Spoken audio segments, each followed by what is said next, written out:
ભરૂચ જિલ્લાના આમોદ ગામે લાઇટોના ઝગમગાટ સાથે વિઘ્નહર્તાની દબદબાભેર આગમન યાત્રા યોજાઈ। આગમન યાત્રામાં 3D લાઇટો સાથે ભવ્ય આતશબાજી જોવા મળી।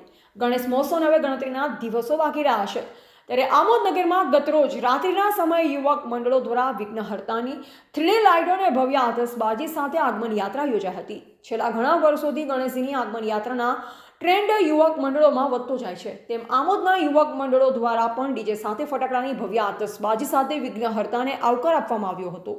આમોદના રાણા સ્ટ્રીટ યુવક મંડળ દ્વારા આમોદના 4 રસ્તાથી તિલક મેદાન સુધી શ્રીજીની ભવ્ય આગમન યાત્રા યોજાઈ, જેમાં યુવક મંડળના યુવાન યુવતી ડીજેના તાલે ઝૂમી ઉઠ્યા તેમજ ગરબે પણ રમ્યા હતા। આગમન યાત્રામાં ગણેશજી ઉપર લાઇટોની વિશેષ રોશની કરવામાં આવી। લાઇટોના ઝગમગાટ સાથે મોટી સંખ્યામાં લોકો ઉપસ્થિત રહી શ્રીજીનું ભાવભીનું સ્વાગત કરવામાં આવ્યું હતું। રિપોર્ટર ગંભીરસિંહ મકવાણા, જંબુસર।